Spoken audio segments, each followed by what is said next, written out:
Welcome, everybody, to the first ever episode of the Tatted Bears Bros podcast. I am extremely excited to be able to start this.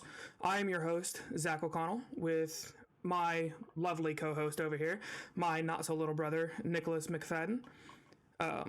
This is kind of something that me and him have been thinking about doing for a while now, and it's really kind of a passion project for both of us. So I hope you guys enjoy everything that we're doing here, because I know we do. So, Nick, why don't you kind of introduce yourself here? Tell us, a thing or two about yourself, why you're a Bears fan, how long you've been a Bears fan, and, why you kind of stick around. Yeah, so I'm glad we finally able to do this. It's been a long road for us to be able to get here. I've been a Bears fan my entire life. Hasn't always been easy. It's been harder than it's been easy. Kind of been the only real memory I have of enjoyment from the Bears was the 2018 season and the Super Bowl when Devin Hester took that opening return for a kickoff. Ever since then, it's been struggles after struggles after struggles. I hope we're getting to a good spot, but I don't know if we're going to get there anytime soon. Well, things can kind of be turned around quickly in the NFL. That's the whole good thing about being in the NFL is there's a lot of parity. One year you can be bad and one year you can be good. So really just depends on having that confidence, having those right players around, and just seeing how everything shakes out. Definitely. Yeah, it's definitely been a long, hard fight to get to a place where we can be happy about football. I mean, I'm always happy about football, but especially last season, it was terrible. 3-14, sorry, and then going this year starting 0-4, and then coming back and being a game out of the playoffs and losing to the Packers again. Yeah, that ruined my entire year. I get that, especially since I was, at the game. It was just, it was hard being surrounded by all those Packers fans, seeing the smile on their smug faces.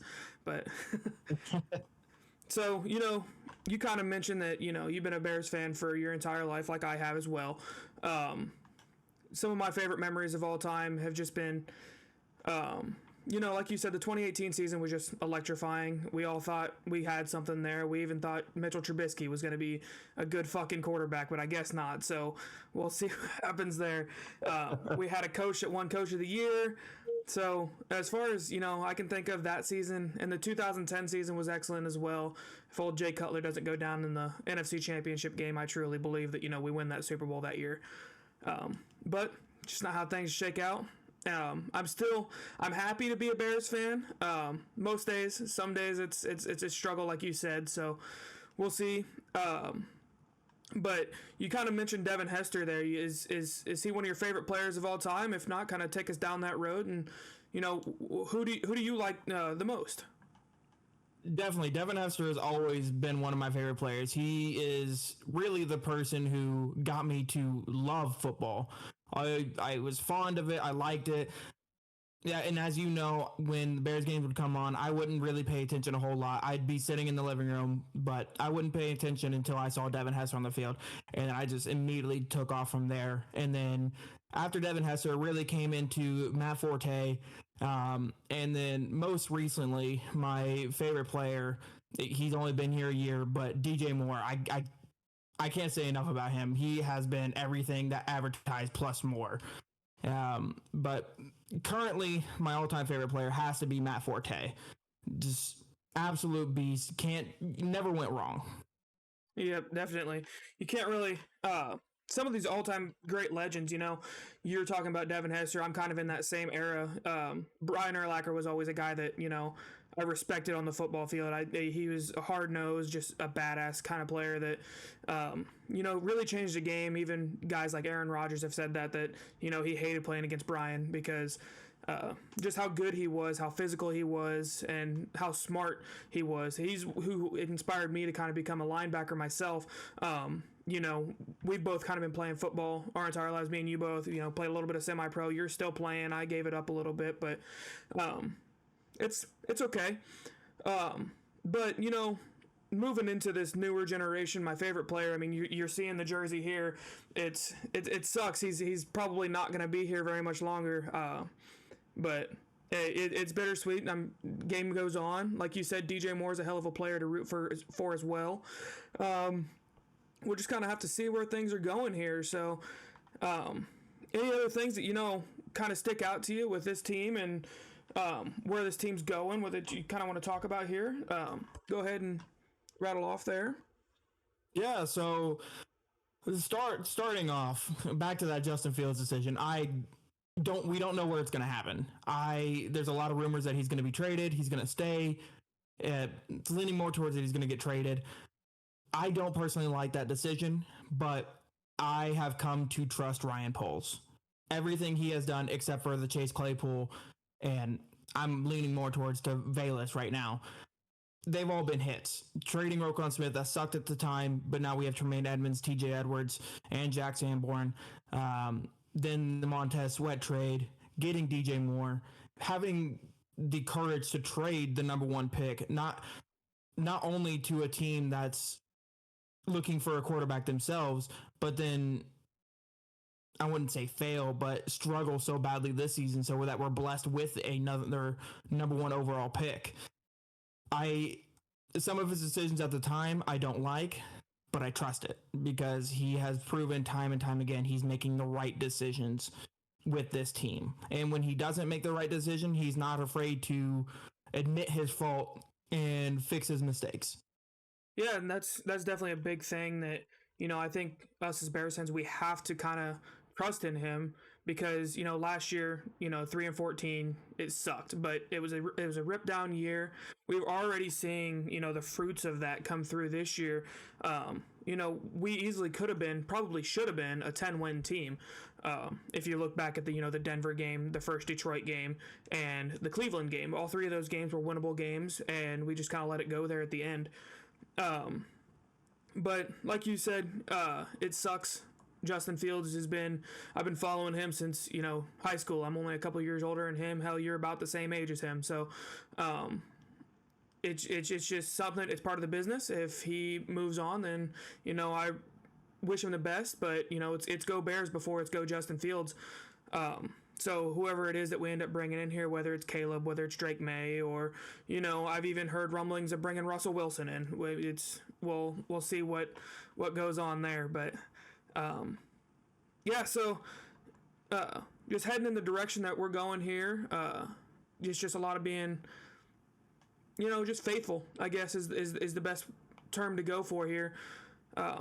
Do you have anything else that you'd like to add on, or is this kind of it for you? Good introduction here, and yeah. We just have to trust the process, like you're saying. We just got to stay the course. It's gonna be a long journey, but I think we're on the right path. Like I said, I trust Ryan Poles. I don't feel as if at this current time if Matt Eberflus should have stayed, but that is to be determined. Again, like I'm saying, I don't like the decisions at the time, but I find out in the future that they are, a lot of the times they come out to pan out and work. I'm just excited to get this show going and discuss everything. Definitely. You kind of mentioned Matt Eberflus there. And I was one of those guys early on. I'm not going to hide from it, that said, get this guy out of here. He can't win. He sucks. But I've kind of shifted more towards, you need a singular guy. You can't just keep switching through everything year in and year out and hope everything's going to be fixed, because, that is the definition of insanity. You're doing the same thing over and over again, expecting a different result. It's never going to. My point being here is, I've come to trust Matt Eberflus. He took this defense as arguably probably the worst defense in the league. He turned it around, especially this later half of the season. We are actually tied for the league lead in interceptions with 26.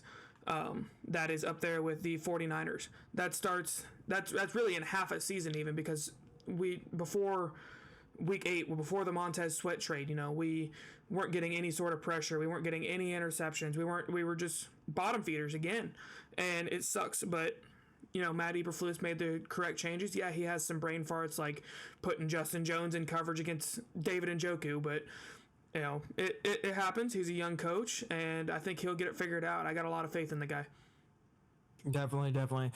And he's just got to keep growing himself, is what we all have to do. he's learning.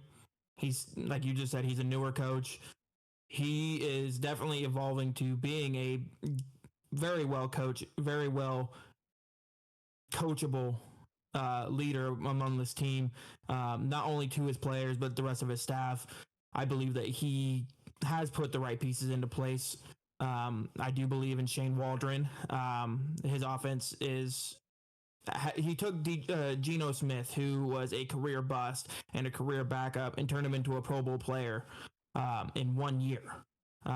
And yes, they had DK. Yes, they had Tyler Lockett. What else did they have, though? You're right. You're right. Shane Waldron has been widely regarded as, a head coaching candidate even. So the fact that he was willing to take a lateral move just to come here and coach, whether it is Justin Fields or Caleb Williams, it doesn't really matter.